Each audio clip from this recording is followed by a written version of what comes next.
Fananisha na nani Jehova mfalme? Wewe peke yako Bwana unaweza Jehova. Angalia Jehova jinsi tulivyokusanyika mbele za uso wako Bwana. Ni kwa sababu ya kuliabudu jina lako na kuliinua Bwana. Maana tunajua ya kwamba unaishi hata sasa Bwana upo. Unaweza Bwana kutuinua, unaweza Bwana kututia nguvu. Roho wako Bwana katuneemeshe Jehova mfalme. Nafsi zetu zikapate neema Bwana. Wakati una majira haya Jehova Mungu, tunapenda kulisifu jina lako na kuliinua kwa sababu wewe ni mwaminifu Jehova Mungu. Acha Bwana ukatuzuru Jehova, ukatutembelee Mungu. Maana tuko na mahitaji yetu pia nasi mfalme. Ama mioyo yetu ikapate neema tukaanze Mungu. Ukatupe amani na furaha. Maana Bwana Mungu tunazihitaji kutoka kwako. Tunainua macho yetu. Tunainua macho yetu Bwana kuelekea katika mlima Sayuni. Maana pale ndipo Mungu panatoka uzima. Pale Bwana Mungu tunatoka tumaini mfalme. Wewe ni Mungu. Wewe haufananishi na kitu kingine. Haufananishi, haufananishi, haufananishi. Haufananishi. Oh Yesu. Na kitu. Wewe ni Mungu. Pasua bahari. Haufananishi na kitu kingine. Haufananishi na kitu kingine. Wewe ni Mungu. Wewe ni Mungu. Pasua bahari. Haufananishi Yesu. Haufananishi na kitu kingine. Sema haufananishi Yesu. Haufananishi na kitu kingine. Oh, sema wewe ni Mungu. Wewe ni Mungu. Tuliza mawimbi. Tuliza mawimbi. Haufananishi Yesu. Haufananishi na kitu kingine. Sema haufananishi Yesu. Haufananishi na kitu kingine. Wewe ni Mungu. Wewe ni Mungu. Pasua bahari Yesu. Pasua bahari. Haufananishi na kitu kingine. Haufananishi na kitu kingine Bwana. Na kitu kingine. Oh, wewe ni Mungu. Wewe ni Mungu. Tuliza mawimbi. Tuliza. Haufananishi na kitu kingine. Haufananishi wewe. Yesu, unafanya mambo ambayo wanadamu hawezi kutoa faraja, toa faraja ambayo wanadamu hawezi. Unafanya mambo, unafanya mambo ambayo wanadamu hawezi. Unatoa faraja, toa faraja. Yesu, wanadamu hawezi. Haufananishi, haufananishi na kitu. Sema haufananishi, haufananishi na kitu. Sema haufananishi wewe. Haufananishi na kitu. Sema haufananishi wewe. Haleluya Yesu. Na kitu. Sema haufananishi wewe. Haufananishi na kingine Bwana. Na kitu. Sema haufananishi. Wote yako nasimama kuwa Mungu. Sema haufananishi wewe. Yesu. Na kitu. Sema haufananishi wewe. Yesu haufananishi. haishi na kitu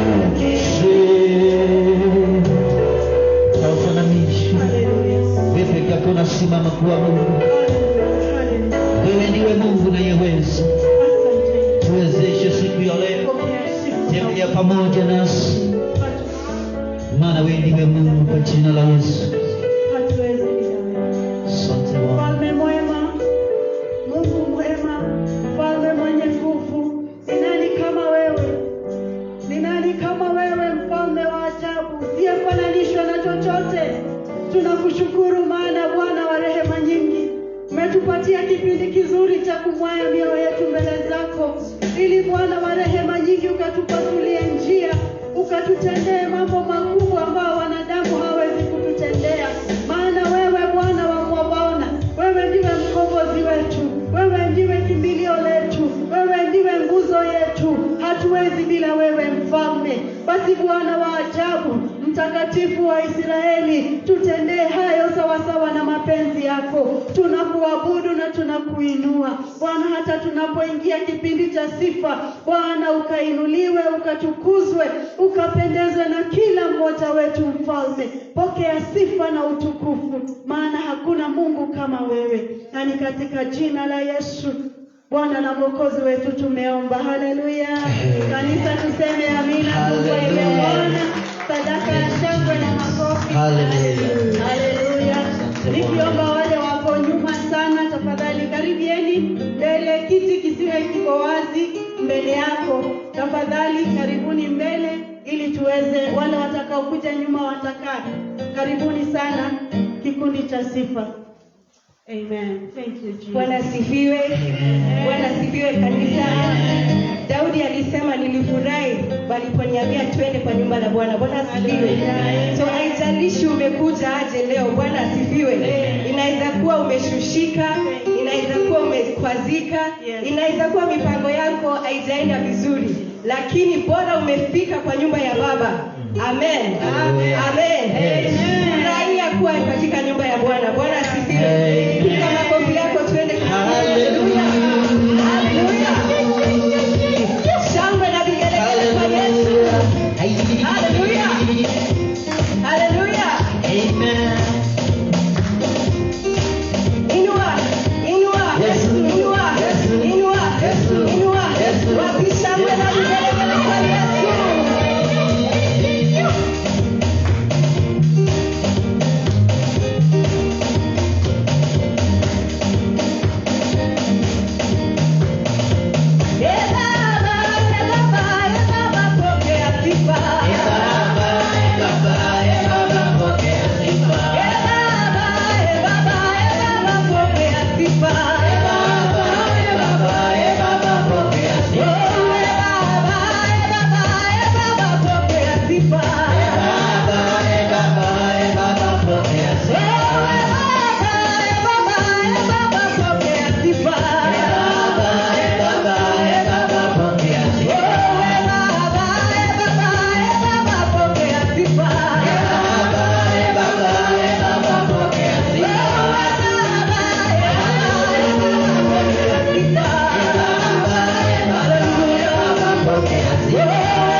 Tembea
Speak at your boldness. Thank you God.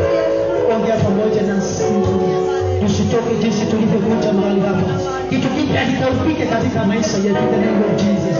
We believe in you. We trust in you God. Have your way now.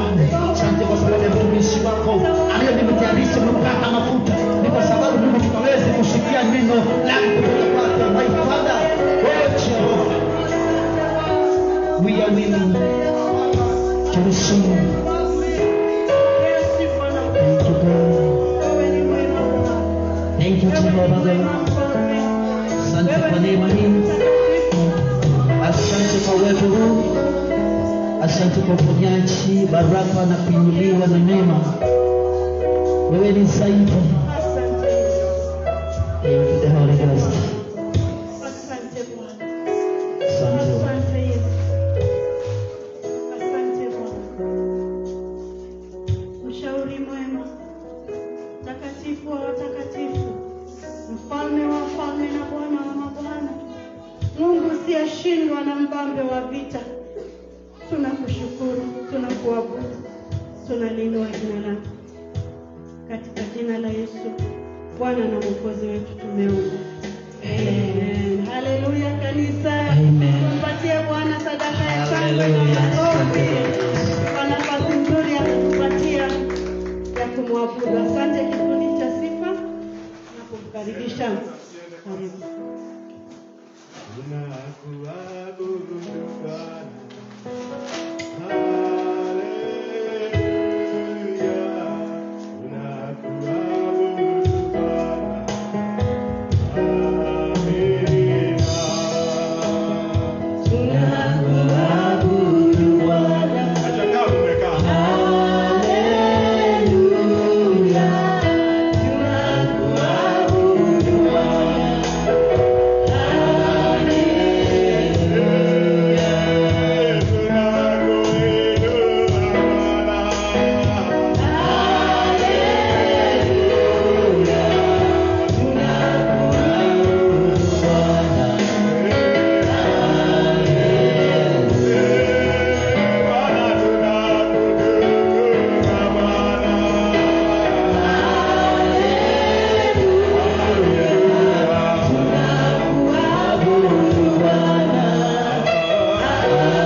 Jumapili nilikuwa ninawaza huwa nakuja kufanya nini. Nilikuwa najiuliza.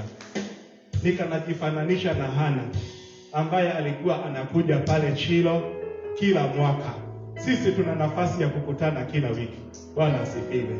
Unakuja nini kanisani? Unakuja unalete makasiriko yako, unakuja kulete disappointment zako, unakuja kulete mashida, matatizo zako, discouragement zote zako unazilete kanisani kwa sababu Bwana yuko hapa. Amen. Na yeye ana uwezo wa kukujibu na anajua ile njia atakayotumia hata kama wewe hujui anajua. Kwa hivyo lete kila kitu katika nyumba ya Mungu. Kila Jumapili tazamia kuja. Pour your heart, pour your needs, pour your thoughts, your discouragements, your desires, your visions, your dreams.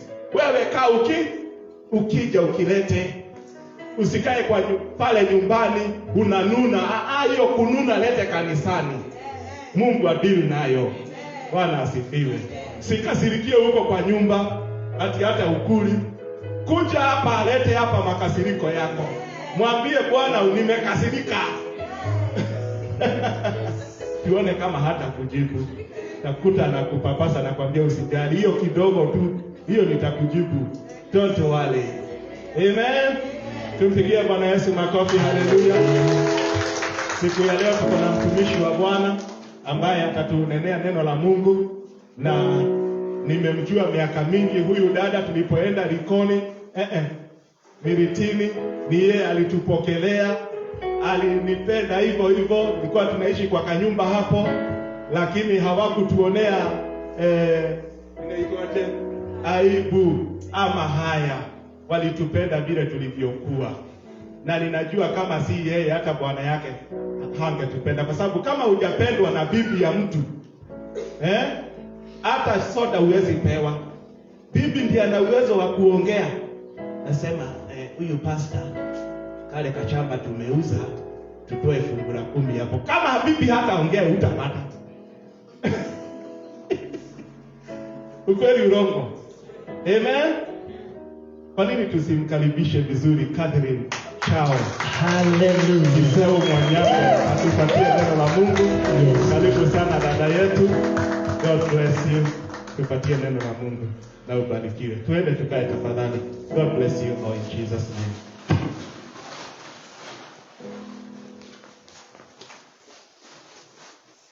Haleluya.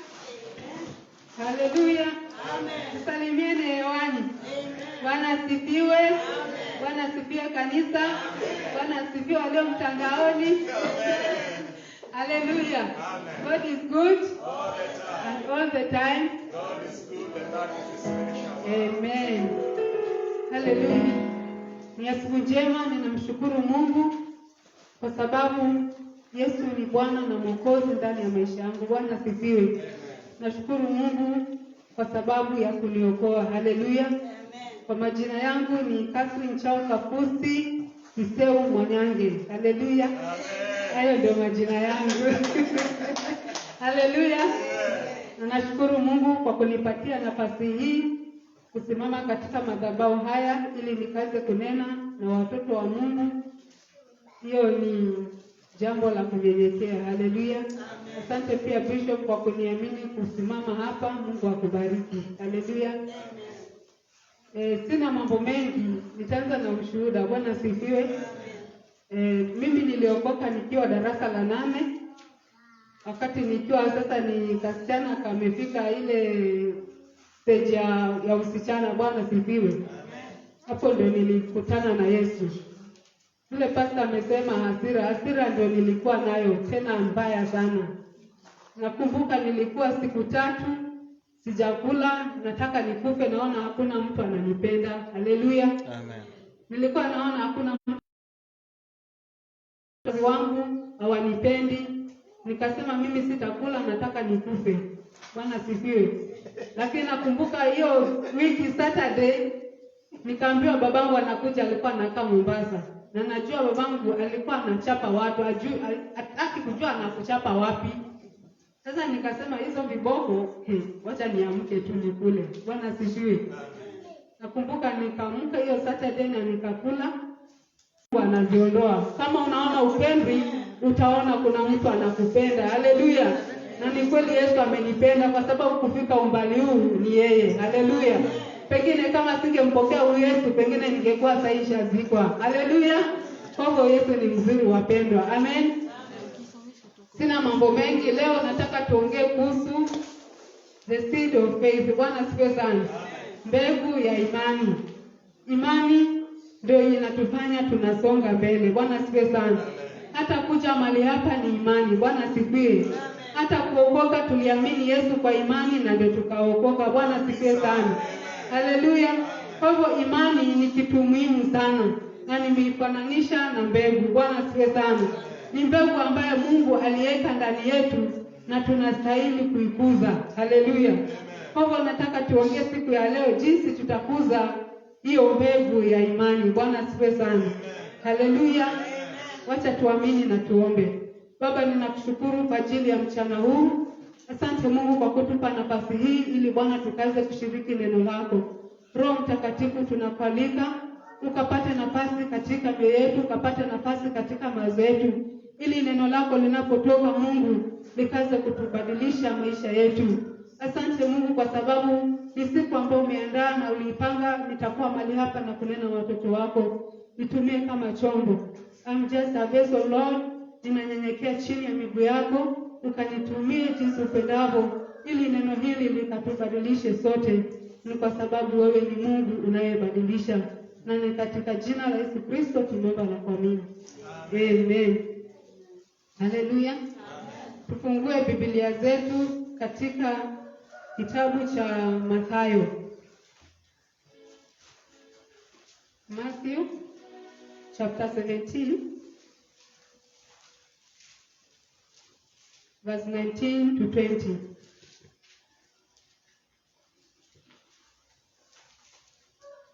Haleluya. Amen.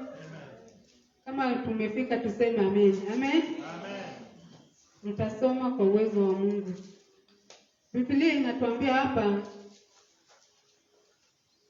Yesu akajibu akasema, enyi kizazi kisichoamini, kilichopotoka nitakaa pamoja nanyi hata lini? Nitachukuliana nanyi hata lini? Mleteni huku kwangu. Yesu akamkemea pepo, naye akamtoka yule kijana, akapona tangu saa ile.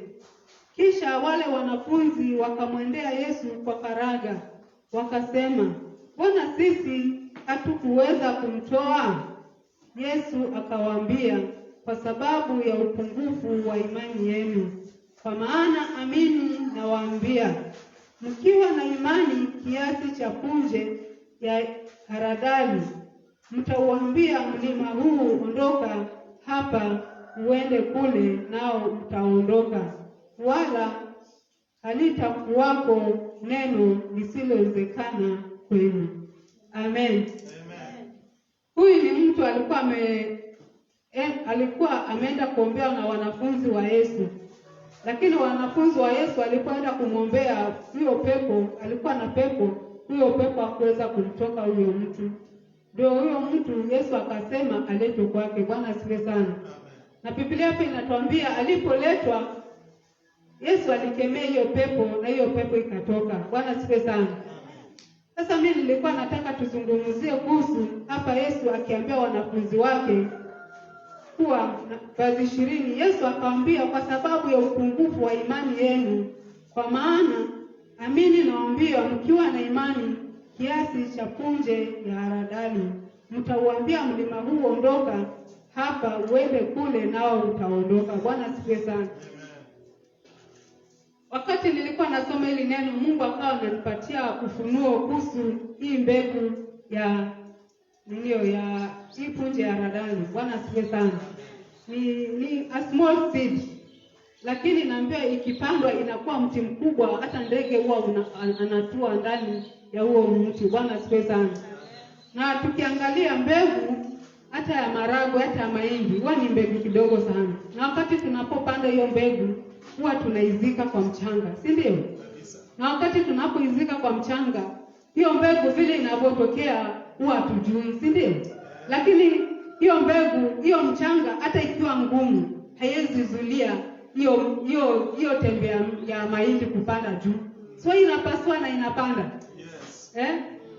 Inapaswa na inapanda, na ukiishika hata ikiwa imepanda kwa kidogo, huwa ni delicate sana, huwa inavunjika. Lakini inang'ang'ana mpaka itapasua mchanga na itatoka. Bwana asifiwe sana. Kwa hivyo nilikuwa nataka tuongee kuhusu hii mbegu. Kwa nimeandika katika notes zangu, when you plant a seed, God changes the nature of that seed. Bwana asifiwe sana. Mungu anabadilisha hiyo nature hiyo mbegu, alafu inakuwa na inapanda. Bwana asifiwe sana. Haleluya. Kwa hivyo Mungu anapoweka mbegu ndani yetu, huwa anaifanya inakuwa. Itakuwaje? Bwana asifiwe sana. Haleluya. Kuna mikakati ambazo zinazofanya hiyo mbegu ikue. Haleluya. Amen. Hiyo mbegu haiwezi kuwa kama haijapata rotuba mahali pale ilipo, kama haijapata maji, kama haijapata mchanga mzuri ili iweze kumea. Bwana asifiwe sana. Hata ukaangalia zile mbegu zile zilikuwa zinaambia, kuna nyingine ilianguka kwa mchanga, nyingine ilianguka kwa miti, kwa miba, nyingine ilianguka kwa nchi kavu. Ile ilikuwa imeanguka kwa mchanga ulio na rotuba ndio iliweza kumea. Bwana asifiwe sana. Haleluya. Kwa hivyo Yesu akasema hapa, aliwaambia wanafunzi wake, kwa imani ile kidogo kama chembe ya haradali ndio inazamisha mlima huu utoke na uende mahali pengine. Haleluya. Kwa hivyo asubuhi ya leo nilikuwa nataka tuongee kuhusu imani zetu. Haleluya. Amen. Jesus said our faith in God is like a seed. Bwana asifiwe sana. Imani yetu katika Mungu ni kama ile mbegu ya haradali. Bwana asifiwe sana. Ile mbegu ndogo Mungu ameweka ndani yetu. Haleluya. Ameweka ndani yangu. Na ni ile imani Mungu aliweka wakati Yesu alipoingia ndani yetu. Haleluya. Na hiyo imani, kila mtu ako na kiwango cha imani. Imani yangu si kama ya Mama Naomi, imani yangu si kama ya Bishop, imani yangu si kama ya Shosh, si kama ya Naomi. Biblia inasema we have the measure of faith. Bwana asifiwe sana. Hallelujah. When we put our faith in action, that is when we release it to God. Bwana asifiwe sana. Imani yetu tunapoiweka katika matendo ndio tunaiachilia kwa Mungu. Bwana asifiwe sana. Kwa hivyo imani, Biblia inasema imani pasipo matendo imekufa. Hallelujah. Kwa hivyo paka imani yetu tuiput in action. Hallelujah. Kama wakati nilipoanza kuimba, nakumbuka kuna mchungaji Mombasa anaitwa Pastor Christian. Yeye ndo aliniambia, mama Maka sikuje tuimbege na wewe. Mimi nikamwambia, Pastor, mimi siwezi kuimba. Hallelujah. Mimi siwezi kuimba. Lakini nakumbuka wakati nilipoanza kwenda kuimba, nilikuwa sijui kabisa kusema ukweli, nilikuwa sijui kuimba. Na nakumbuka ule mwenye kutufundisha wa keyboard, tulikuwa tunaimba, ukimba vibaya anasimamisha keyboard ngapi, ukitaka ukasirike. Na watu walikuwa wanakasirika, wanasema mimi siimbi tena. Lakini nilisema nitavumilia hapo. Haleluya. Sikuchoka. Kwa hivyo imani haichoki. Haleluya. Imani hai give up. Don't give up your faith. Haleluya. Imani huvumilia. Haleluya. The seed of faith inavumilia. Haleluya. The seed of faith hai give up. Inakaa hapo paka iende paka imalize. Haleluya. It takes on the nature of a miracle in the making. Bwana asifiwe sana. Imani hiyo ndogo kama chembe ya haradali ndio inaenda inafanya miujiza. Haleluya. Amen. Imani hiyo ndogo ndio inaenda paka inafanya muujiza. Haleluya. Utawezaje kulilia kufanya imani yako ikue? Haleluya. Hapa Biblia inatuambia, unaona hapa ukiangalia hapo hapo 21 inasema, lakini namna hii haitoki ila kwa kusali na kuomba. Bwana asifiwe sana. Haleluya. Haitoki, pepo hakuweza kutoka, ila ilikuwa ni kwa ajili mtu afunge na kuomba ndio huyo mtu aweze kupona. Haleluya. Kwa hivyo imani yetu saa zingine paka tuombe na kufunga ndio tuweze hiyo seed iweze kugrow. Haleluya. Tufunge na kuomba. Haleluya. Saa zingine ni uombe, usome neno la Mungu ndio hiyo seed iweze kugrow. Haleluya. Haleluya. Sijui asubuhi ya leo mlima wako ni nini? Bwana asifiwe sana katika maisha yako. Inaweza kuwa mlima wako ni loneliness. Bwana asifiwe sana. Ni upweke. Inaweza kuwa mlima wako ni kukosa kazi. Inaweza kuwa mlima wako pengine ni magonjwa. Inaweza kuwa mlima wako pengine ni unde relationship, mtu amekuumiza katika relationship. Bwana asifiwe sana. Inaweza kuwa mlima wako ni shida. Lakini Yesu anatuambia asubuhi ya leo, ile imani iko ndogo kama chembe ya haradali. Unaweza ambia huo mlima utoke na utoke. Na kutoka ni imani yako. Haleluya. Imani ndani ya Yesu. Haleluya. Imani ukijua kwa Mungu vile tumeambiwa hapo, hakuna jambo ngumu litawezekana. Mradi uwe na ile imani kidogo. Haleluya. Amen. Kwa hivyo Yesu hapa anatu-encourage. Bwana asifiwe sana. Kwa hiyo mountain ambayo iko katika maisha yako, ule mlima unaona hii shida hii imelemea. Haya magonjwa yamekuwa kwangu kikwazo. Hizi shida za nyumbani zimekuwa nyingi. Yesu anakuambia leo hakuna mlima ambao usiweza kuondoka. Haleluya. Anasema leo hakuna mlima usioweza kuondoka. Ni wewe ujenge imani yako. That's it. Ukiamini kuwa Mungu yuko ndani yangu na yeye ndiye amesema. Haleluya. Yeye ndiye aliambia wanafunzi wa Yesu. Haleluya. Hata leo yeye ndiye anatuambia. Haleluya. Tusome Romans 12:3. Inasema first God says that you have a measure of faith. Hebu tuangalie Romans 12:3. Warumi kwa Kiswahili.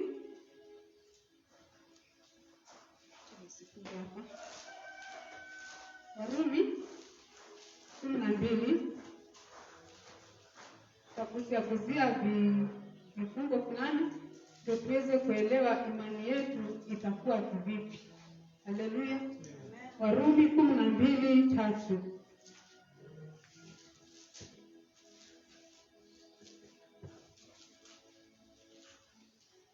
Nasamuzia kwa mwanzo namba 1 alafu ndio tuelewe vizuri. Inasema basi ndugu zangu na wasi kwa huruma zake Mungu, itoeni miili yenu iwe dhabihu iliyo hai, takatifu na ya kupendeza Mungu, ndiyo ibada yenu yenye maana.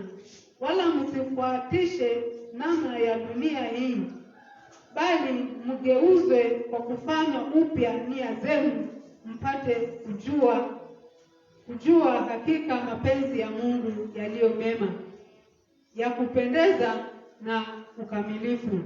Kwa maana kwa neema mliopewa, nawaambia kila mtu aliyoko kwenu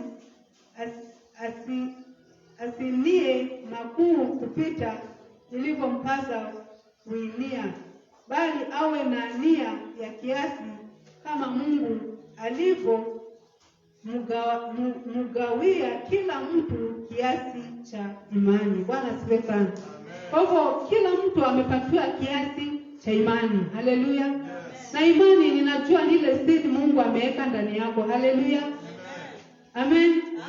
Ama kipawa. Haleluya. Tunazaita kama kipawa. Haleluya. Kila mtu amepatiwa kipawa na Mungu. Kwa sababu Biblia inasema unapookoka tu hivi, Holy Spirit huwa anakuja anaweka siri. Haleluya. Anaweka siri ndani yako kuwa huyu ni wangu. Ndio unakuta hata mtu akibackslide Mungu anamfuataka tu, anamkumbusha kwa sababu kuna siri ya Mungu iliyoko ndani yako. Haleluya. Kuwa huyu ni wangu. Haleluya. Amen. Kwa hivyo tunapea hiyo kiwango imani. That means of faith. Natakana uichochee ikue. Haleluya. Amen. Alafu the second Mungu Yesu alisema kuwa faith comes alive by hearing the word of God. Hallelujah. Hapo kwa Romans 17. Imani huja kwa kusikia na kusikia neno la Mungu. Hallelujah. Number 10. Romans 10:17 inasema basi imani chanzo chake ni kusikia na kusikia kuja neno la Kristo. Bwana asifiwe sana. Kwa Biblia yangu inasema hivi. Imani kuja basi imani chanzo chake ni kusikia na kusikia kuja kwa neno la Kristo. Bwana asifiwe sana. Kwa hivyo kama unataka imani yako the seed to grow, paka usikie neno la Mungu. Na usisikie mara moja, usikie tena na tena. Haleluya. Kama ni kusoma, soma neno la Mungu tena na tena. Usichoke. Haleluya. Unaona mara pale mbele nimewambia imani huwa haigive up. Haleluya. Imani huwa huvumilia. Imani huwa haichoki. Haleluya. Kwa hivyo ukitaka the seed of your faith to grow, ni mpaka usikie neno la Mungu. Hilo neno la Mungu ndio linafanya imani yetu inakuwa. Haleluya. Jambo la tatu, God says that you can apply your faith to see you are doing needs met. Hallelujah. Amen. Imani sometimes unaanza ombea kama hizi basic needs. Hallelujah.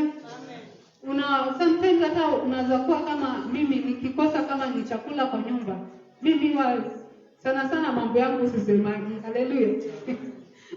Huwa naenda kwa magoti namwambia Mungu, unajua Mungu, hii container ina chakula, unajua sukari imeisha.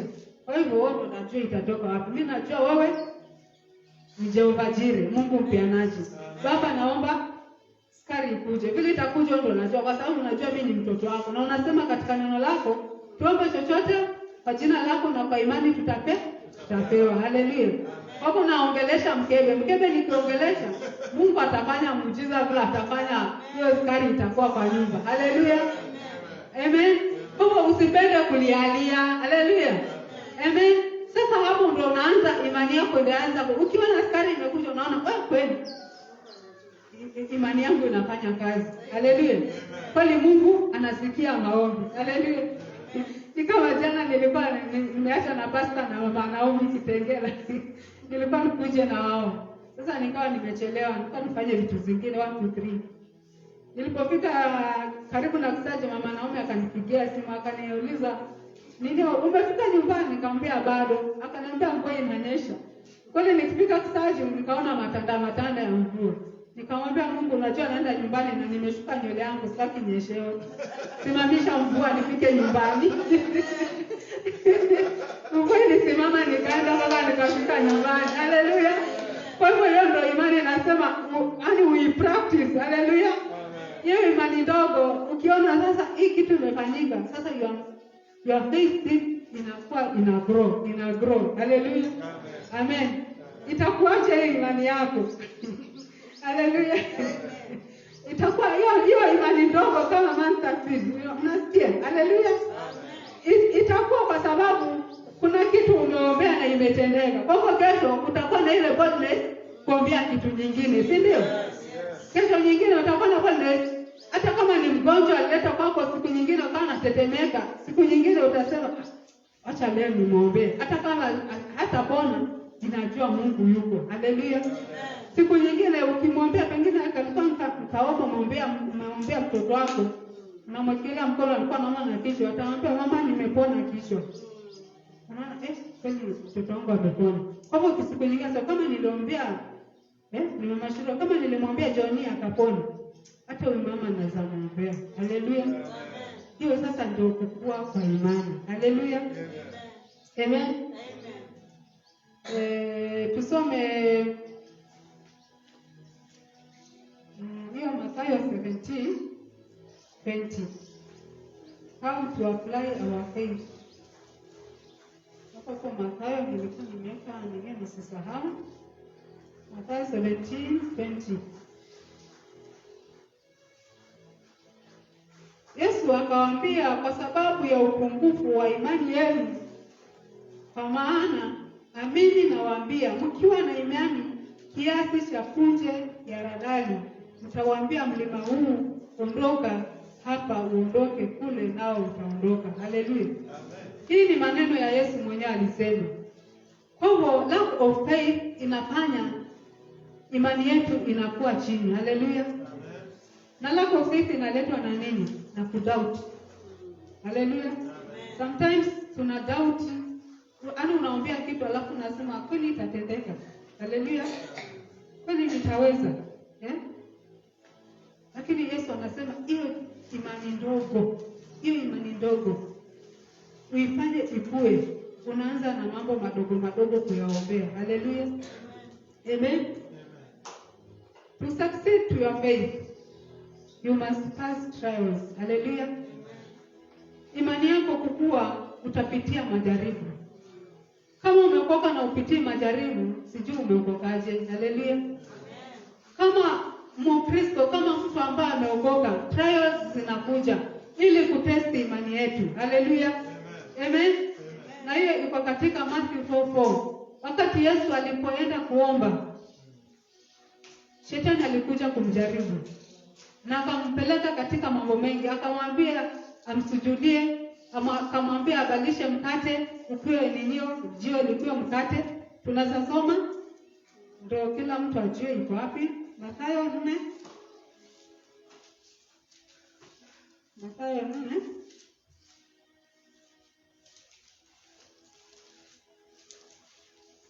Mathayo 4.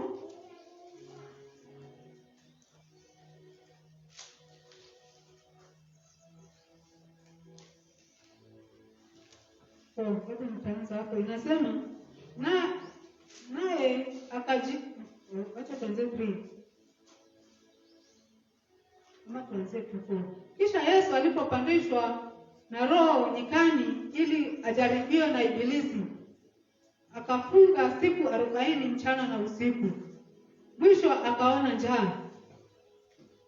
Mjaribu akamjia akamwambia, ukiwa ndiwe mwana wa Mungu, amuru kwamba mawe haya yawe mkate. Naye akajibu akasema, imeandikwa, mtu hataishi kwa mkate tu, ila kwa neno litokalo katika kinywa cha Mungu. Kisha Ibilisi akamchukua mpaka mji mtakatifu, akamweka juu ya kinara cha hekalu, akamwambia, ukiwa ndiwe mwana wa Mungu, jitupe chini, kwa maana imeandikwa, atakuangazia malaika zake, na mikononi mwao watakuchukua, usije ukajikwaa mguu wako katika jiwe. Yesu akamwambia, tena imeandikwa, usimjaribu Bwana Mungu wako. Kisha Ibilisi akamchukua mpaka mlima mrefu, akamwonyesha miliki zote za ulimwengu na fahari zake, akamwambia, haya yote nitakupa ukiniangukia kunisujudia. Ndipo Yesu akamwambia, nenda zako Shetani, kwa maana imeandikwa, msujudie Bwana Mungu wako, umwabudu yeye peke yake. Bwana asifiwe sana. Haleluya. Kama Yesu alijaribiwa, mimi na wewe ni nani? Haleluya. Kwa hivyo the faith of seed, huwa kuna temptation katika imani yako kukua. Haleluya. Ili imani yako ikue, kuna temptation huwa watu wanapitia. Haleluya. Ndio maana hapa nikakuuliza, je, ni shida katika nyumba yako? Ni ugonjwa? Hizo ni mambo unapitia ambazo zinafanya uvunjike moyo ili imani yako isikue. Lakini Yesu alishinda majaribu kwa nini? Kwa neno la Mungu. Bwana asifiwe sana. Kwa hivyo ni vizuri usome neno la Mungu na ulijue. Wakati unapopitia hizo trials, utajua utamshindaje Shetani. Haleluya. Usikubali imani yako ikose kukua. Haleluya. Usikubali your sin ikae pale chini. Amen. Kama kule Taveta kwa kina bwanangu na kwa kina mama Lave, watu wanalimaga na maji. Haleluya. Sometimes kama sasa hivi najua kuna watu wamelima maharagwe. Haleluya. Hiyo maharagwe yamepandwa mahali kukavu. Na hiyo maharagwe mpaka kukua lazima watu waeke maji ndio maharagwe yaweze kutokezea. Haleluya. Kwa hivyo imani yako pia kukua mpaka uifanyie kazi. Ndio maana Biblia inasema faith without action is dead. Haleluya. Amen. Faith without action is dead. Haleluya. Na imani yako usipoichochea katika maombi, usiposoma neno la Mungu, usipofunga na kuomba, huwezi kuwa. Haleluya. Huwezi kugrow. Haleluya. Paka uifanyie kazi. Kuja kanisani. Kila pasta anasema usikuje kanisani kwa sababu watu wanakuja kanisani. Kuja kanisani kwa sababu unataka kusikia kutoka kwa Mungu ili awasi to grow. Haleluya. Hata mimi kufika mahali hapa ni Mungu. Haleluya. Kwa sababu hao watu wanafunzi wa Yesu waliambiwa have faith in God. Kwa hivyo kila wakati kuwa na imani kwa Mungu yanawezekana. Haleluya. Hakuna jambo ngumu mbele za Mungu. Tunaambia tutaweza mambo yote katika yeye atutiaye nguvu. Haleluya. Amen. Tutaweza mambo gani? Yote. Hakuna Mungu amesema nusu, amesema yote. Haleluya. The seed of faith kuvumilia. Haleluya. The seed of faith pass through sickness. Haleluya. Ukiangalia Job aliweza kuendua. Haleluya. Aliweza kushinda. Haleluya. Job alipitia majaribu mengi katika magonjwa, lakini imani yake ilikuwa kwa Mungu. Haleluya. Hata mke wake alipomwambia usimtukane Mungu, Job alisema siwezi kumtukana Mungu. Ingawaje alikuwa na weakness zake, lakini alikuwa anajua Mungu siku moja atakuja. Haleluya. Kwa hivyo katika hiyo hali unapitia, kuna siku tu moja Mungu atajibu maombi yako. Ni wewe uchochee hiyo imani. Usikubali kuwekwa pale chini. Haleluya. Usikubali ku give up. Don't give up your faith. Haleluya. Usikubali ku give up your faith. Jikaza mwendo. Haleluya. Vijana, usikubali ku give up your faith. Haleluya. Unaona eti pengine umezeeka, haujazeeka, kwa Mungu hakuna kuzeeka. Haleluya. Kama ni kijana unaona eti hujazeeka, vumilia. Kwani wale walikuwa wamevumilia katika Biblia. Joseph alishinda majaribu na alikuwa ni kijana. Joseph si kama wewe, lakini alikuwa anajua niko na Mungu. Jambo lingine, have fear ya kutenda dhambi. Haleluya. Ukiwa na fear ya kukosa kumkosea Mungu, huyo Mungu anaingia ndani yako. Niseme nini? Utamani kujazwa na matunda ya Roho Mtakatifu. Haleluya. Kama uko na matunda ya Roho Mtakatifu, yako na kila kitu. Kuna love, kuna kindness, kuna upole, kuna self control. Self control vijana inatoka katika matunda ya Roho Mtakatifu. Haleluya. Haleluya. Unajikana mwili wako, unawaambia mimi niko na Yesu. Na Biblia inasema dhambi uzinzi ni dhambi, usherati ni dhambi. Simama na Mungu. Haleluya. Useme mimi sitatenda dhambi, nitatembea na Yesu mpaka nimuone Yesu. Haleluya. Tusome James 2:22. Kiangalia masaa yangu nisije nikachelewa.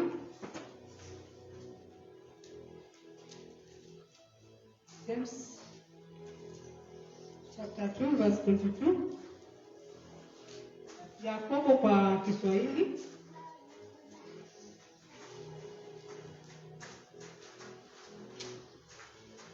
Verse 2.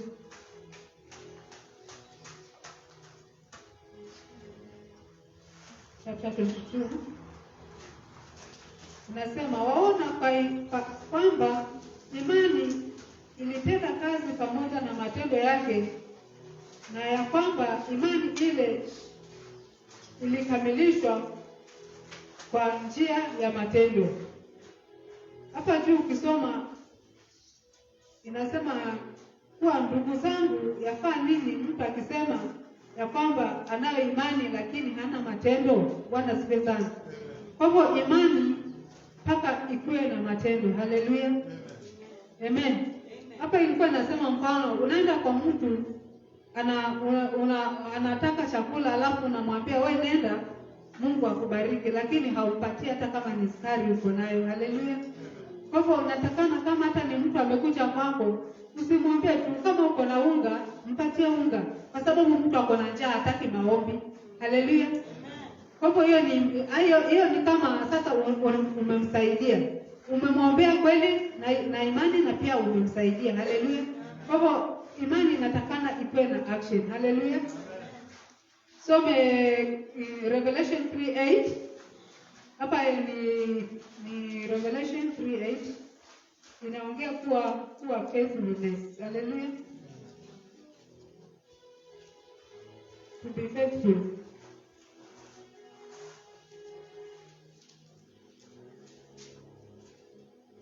Najua wakati huu wa corona watu wengi wamekuwa na hofu. Hata tukipata hata pesa, hata mshahara, tunaona hiyo mshahara wetu ni kidogo. Tunakosa imani kuwa Mungu amesema tukimtolea fungu la 10 kamili atafungua milango yetu na madirisha. Imani yako inaanza kuangalia hizo pesa. Unaona hizi pesa ni kidogo, sasa nikimtolea Mungu watoto wangu watakula nini? Amen. Unaona nikipatia hii pesa mchungaji afanye kitu 1 2 3, hii pesa yangu haitatosha. Lakini Mungu anataka tukue faithful. Haleluya. Hii funuo Yesu alikuwa anaongea na kanisa. Kuwa kanisa ambalo lilikuwa faithful. Nasema verse 8. Na yajua matendo yako, tazama nimekupa mlango uliofunguliwa mbele yako, ambao hapana awezaye kumfunga. Kwa kuwa mnazo nguvu kidogo, nawe umelitunza neno langu, wala hukulikana jina langu. Tazama, nakupa walio wa sinagogi la Shetani, wasemao kwamba ni Wayahudi, nao sio, bali wasema uongo. Tazama, nitawafanya waje kusujudu mbele ya miguu yako na kujua kuwa nimekupenda. Bwana asifiwe sana. Hapa ni kanisa linaambia lilikuwa faithful mbele za Mungu, na Mungu akawa anaongelesha kuwa anajua matendo yao na kazi yao ilikuwa ni nzuri. Ukisomea hapo kuanzia mwanzo, kazi yao ilimpendeza Mungu. Ndio maana wakanambiwa they are a faithful church. Bwana asifiwe sana. Walikuwa ni kanisa ambalo ni aminifu. Bwana asifiwe sana. Kanisa ambalo lilikuwa linatii mambo ya Mungu. Haleluya. Jambo lingine ni kutii sauti ya Mungu. Bwana asifiwe sana. Haleluya. Ili imani yako iweze kugrow. Haleluya. Mathayo 6:33.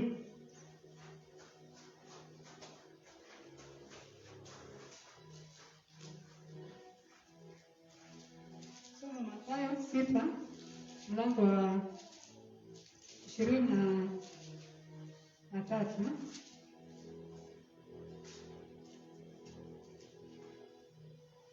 Nasema, bali utafuteni kwanza ufalme wake na haki yake, na hayo yote mtazidishiwa. Haleluya.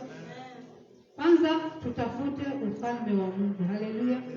Amen. Nayo mengine yote tunaambia tutazidishiwa. Amen. Kwa hivyo mimi sina mambo mengi, nilikuwa nataka tuongee kuhusu imani vile inavyokuwa. Na jambo la kwanza nimesema ni kusoma neno la Mungu, kuomba na kujaribu imani yetu katika daily basis. Wakati tunapopata shida, tusikuwe watu wa kukimbia ama wa kulia sana, twende magotini tuombe Mungu. Na wakati tunapoomba tunaona kitu imetendeka, Mungu anatupatia imani ya kufanya mambo makubwa. Haleluya. Kwa hivyo asubuhi ya leo, sijui ni nini unachopitia, sijui pengine mlima wako ni gani, kwa sababu Yesu ametuambia asubuhi ya leo hata huo mlima unaweza waambia na hiyo imani ndogo uondoke. Haleluya. Hiyo imani kidogo hiyo ulio nayo, kuikuza mpaka uamini Mungu. Haleluya. Amen. Na kuna vitu ambazo zinafanya imani yetu isikue. Haleluya. Kuna vitu ambazo zinafanya imani yetu isikue. Jambo la kwanza ni kudauti Mungu. Haleluya. Kutotii. Lack of faith. Hiyo tumeambiwa. Na kukosa kuwa obedient. Haleluya. Amen. Lack of faith, kukosa kuwa obedient, kudauti Mungu zinafanya imani yetu isigrow. Kwa hivyo Mungu asubuhi anataka imani yetu iweze kukua. Our seed to grow mpaka tuchukue hayo mambo ili imani yetu iweze kukua. Haleluya. Amen. Niko na verse nyingi nimeandika lakini siwezi zimaliza zote. Haleluya. Kwa hivyo if you want your seed to grow, kuwa karibu na Mungu. Amen. Na usidauti Mungu. Haleluya. Usijihurumie. Usiseme mimi siwezi. Unaweza mambo yote katika yeye akutiaye nguvu. Nani? Yesu. Na Yesu mwenyewe ndiye alikuja akapanda hiyo seed ndani yetu. Kwa sababu ni kwa imani tuliokoka. Ni kwa imani tunapata nguvu ya kukuja kanisani. Ni kwa imani tunashinda majaribu. Ni kwa imani tunasongea karibu na Mungu, tunataka tujue Mungu zaidi. Haleluya. It's by faith. Kwa hivyo asubuhi ya leo, wacha mbegu yako ya imani isikae pale chini. Nimekuja na hii kibofu hii. Unaona hii? Si kibofu hii kwa haina pumzi, si ndio? Na nikiacha hivyo sitaka hivyo. Lakini kibofu nikifuliza hivi. Unaona imeweka pumzi. Na nikipuliza tena unaona inaongezeka. Nikipuliza tena zinaongezeka. Ninaweza ipuliza mpaka ifanye nini? Ipasuke. Kwa hivyo imani zetu zifure mpaka zipasuke. Zinapopasuka zinafikia watu wengi. Zinafanya nini? Miracles. Zinawapa wagonjwa wanapona. Lakini ninapoiachilia imani yangu inarudi zero. Si ndio? Haleluya. Amen. Kwa hivyo tuombe Mungu atusaidie. Na ambaye atakayetusaidia ni nani? Ni Roho Mtakatifu. Kwa hivyo kama hujampokea Roho Mtakatifu, tamani kujaza na Roho Mtakatifu. Roho Mtakatifu ndo anatusaidia imani zetu kukua. Haleluya. Roho Mtakatifu ndo anatusaidia kujua Mungu ako ndani yetu na anatuwezesha. Haleluya. Kwa sababu shetani huwa anakuja anapanda magugu. Ukikuwa empty, atakuja usiku apande magugu akwambia wewe uwezi, wewe ni bure, hakuna mtu anakupenda. Kama vile nilikuwa naona hakuna mtu anampenda, ndio unakuta mtu anaenda anachukua kamba, anajinyonga, anataka kuua watoto. Haleluya. Unakuta mtu anachukua sumu anakunywa. Usichukue sumu ujiue. Haleluya. Usikue kamba ujinyonge. Usiseme wewe ni bure. Kuwa na imani kwa Yesu yanawezekana. Haleluya. Yote yanawezekana. Kwa sababu ile imani ndogo Mungu amekupatia itakuwa katika jina la Yesu. Ni wewe uichochee kwa kusoma neno la Mungu. Wewe uichochee kwa kufunga na kuomba. Wewe uichochee kwa kuomba kila siku. Haleluya. Kwa sababu tunaomba inafika wakati unachoka. Don't give up your faith. Haleluya. Ukisoma kwa Biblia yule Bartimayo, yule alikuwa kipofu. Bartimayo alisikia Yesu anakuja. Na aliposikia Yesu anapita hapa, alienda kaketi mahali vile alikuwa aoni. Akasema nikisikia Yesu tu nitamwita akuje aniponye. Na Biblia inasema kuna watu akamwambia wewe nyamaza, unamsumbua mwalimu. Haleluya. Lakini Bartimayo aliendelea kuita, Yesu mwana wa Daudi, unihurumie. Yesu mwana wa Daudi, ita Mungu. Haleluya. Mwite mpaka siku ile atasikia. Haleluya. Usichoke kumita, usichoke kumtafuta, usichoke kufunga na kuomba. Tunafunga na kuomba, unaona tu hii nimefunga hata hakuna maombi yanajibu. Mungu atakuja kwa wakati wake. Haleluya. Kama ni kupona, Mungu atakuponya kwa wakati wake. Ujue Mungu Biblia inasema by the stripes of Jesus we are healed. Haleluya. Mungu atakuponya. Kwa ile imani ndogo uko nayo, uamini Mungu yanawezekana. Haleluya. Kwa hivyo mimi sina mambo mengi ya kusema. Ni kama pengine uko mahali pale, ulikuwa unaona imani yako imeshuka chini, ukaona mimi sasa nimeshindwa. Siku ya leo Jesus is encouraging us kutia neno lake Matthew 17:19, hakuna lisilowezekana. Haleluya. Hakuna lisilowezekana. Yesu anaweza. Ile imani ndogo ulio nayo uitumie ili ikue mpaka ifanye mambo makubwa. Haleluya. Amen. God is good all the time. God is good and that is his special. Amen. Mungu abariki sana na abariki neno lake. Tumpatieni makofi mazuri. Thank you so much. God bless you so much. God bless you so much. Tumpigeni makofi mazuri tafadhali. Imani yetu imejengeka. Amen. Hebu lete huu mgomba wa ndizi. Niongeze dozi kidogo ya imani. Huu mgomba wa ndizi tuliupanda I think 2 years ago. 3 years ago. Na kuna watu tulipatia zilitoka Murang'a. Hizo mbegu zilitoka Murang'a mingi hizi mbegu. Na sio watu, na tukapea watu wengine hawakupanda yao. Yetu sisi tukafanya nini? Imani huzaa. Mbegu hufanya nini? Wewe panda, alafu ufanye nini? Lakini kabla uvune lazima utunze. lazima umwagilie maji. Tumefunza hiyo mambo yote. Lazima upalilie. Amen. Lazima uwe na patience. Tumeigojea miaka ngapi? Miaka 3. Hii si fast food, hii ni ya shukrani. Fast food, kuna mchungaji nilipea kule, mchungaji Mmasai, na nilishagua hivyo. Sasa zimeanza kuzaa double. Sasa zimezaa double. Sasa nyumbani kuna ile inaiva, zingine zimeiva. Hata Mungu naye ni waajabu. Kwa sababu anajua hatuwezi kukula tumalize. Sasa hii akaivisha, tukasema acha tulete kanisani, kila mtu aonje. Amen. Wewe umetuhubiria mambo ya imani, kuja. Wewe ndio utakawa. Kila mtu moja, na si saa hii kwa sababu watawacha maganda kwa kanisa. Utatoka nayo nje kanisa ikiicha. Tutaki maganda ibaki kwa kanisa ndani. Tupigie makofi na wewe ukule mingi. Saa hizi tutapata special song tukitoa sadaka. Karibu sana. Tutapata special song kutoka kwa dada yetu Janet. Huyu dada ni muimbaji. Ametoa kanda zake. Ametoa mpaka video.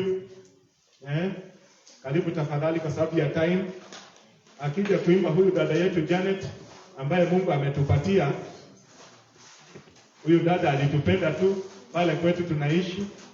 Kuna wachungaji wengi, kuna makanisa mengi. Labda utaniambia kwa nini ulitupenda. Kuja hapa. Siku moja utaniambia kwa nini ulitupenda ama namna gani? Kwa sababu kuna wengi. Why us? Probably you will give a testimony one day.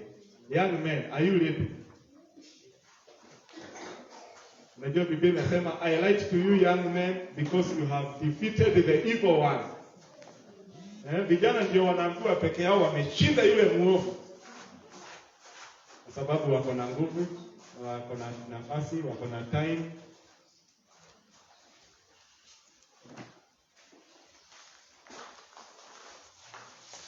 Okay, tupigie watu wale wa mtandaoni makofi tafadhali. Nilitaka wajue pia huwa tunatoa sadaka. Wapigieni makofi mazuri. Barikiweni sana na Mungu awe nanyi. Amen.